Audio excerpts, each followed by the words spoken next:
બાળક ગુમ થવાની ઘટના કેવી રીતે બની હતી અને એમાં તમને સફળતા કઈ રીતે મળી?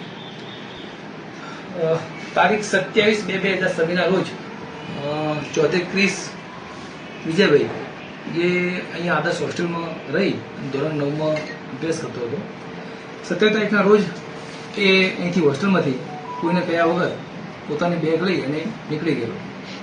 એ નીકળ્યા બાદ એને અહીંયા એના જે એકાઉન્ટ હોય એમાંથી 500 રૂપિયા ઉપાડેલા. એ 500 રૂપિયામાંથી એને એક જગ્યાએ કંઈક બાકી હતા 80 રૂપિયા એવું બિલ ચૂકવી પછી બસ સ્ટેન્ડ ગયો રિક્ષા મારફતે. ત્યાંથી એસટી સ્ટેન્ડમાંથી બેસી અને અમદાવાદ એસટી બસમાં લોકલ બસમાં ત્યાં અમદાવાદ પહોંચ્યો. અમદાવાદ ગીતા મંદિર ઉતર્યો અને ત્યાં બસ સ્ટેન્ડ પર જ ત્યાં છૂટક કામ કરી અને ત્યાં જે રહેતો ને ત્યાં જમતો. ગુમ થયો ત્યારથી આપણને મળી આવ્યો ત્યાં સુધી ત્યાં એક જ જગ્યાએ રોકાયો ત્યાં ગીતા મંદિર. આપે કેવી રીતે એની શોધખોળ કરી હતી, કેટલી જગ્યાએ તપાસ કરી હતી ને કેટલો સમય તપાસ કરી હતી, કેટલી ટીમો બનાવી હતી? શરૂઆતમાં બાળક ગુમ થયો ત્યારે પ્રશ્ન એ હતો કે એની જોડે મોબાઈલ નહોતો કે બીજા કોઈ એને જોડે જે કહેવાય સાધનો કંઈ હતા નહીં કે જેથી આપણને કડી મળી શકે. તો અમે શરૂઆતમાં સીસીટીવી ચેક કર્યા. તો એ સીસીટીવી ચેક કરતા અહીંયા લાવારી સુધી એ સીસીટીવી દેખાયો.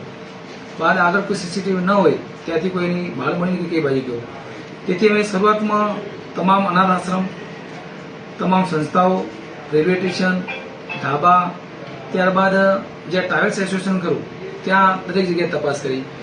ત્યારબાદ અમે સફળતા ના મળતા કે જે સીઆઈડી ક્રાઇમમાંથી જે બાળકો ગુમ થયા હોય તેની ડેટા માહિતી મંગાવી ત્યાં તપાસ કરી. ત્યારબાદ અમે એનું પોસ્ટર બનાવી અને ઇનામ જાહેર કરી. દરેક જે આપણું સોશિયલ મીડિયા જે વાયરલ કરવામાં આવ્યું, દરેક જગ્યાએ દરેક સંસ્થામાં પહોંચવામાં આવ્યું.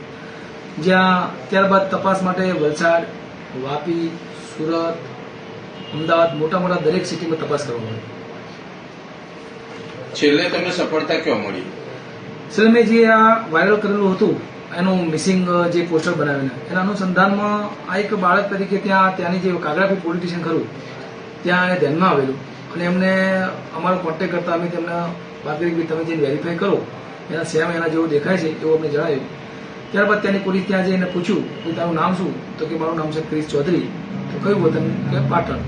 તો ત્યારબાદ વેરીફાઈ થયું અને અમે અહીંથી એનો ફોટો મંગાવીને વેરીફાઈ કરતા જે આપણે બાળક જે ગુમ થયું હતું એ પોતે હતો ને આપણને આ રીતે સફળતા મળી. બાળક આટલા સમયથી ત્યાં રોકાયેલો તો શું કરતો હતો અને ત્યાંનું છુપાવવા પાછળનું કારણ શું જાણવા મળ્યું છે?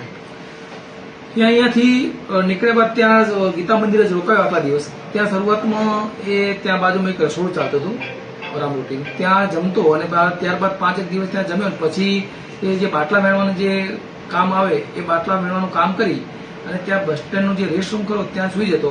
કોઈ વાર ત્યાં એના જે બાટલા કલેક્ટ કરેલા હોય જ્યાં તો વેચાયા ના હોય ખાલી બોટલો, તો ત્યાં એનું ઉસુકું બને ત્યાં જે આરામ કરતો.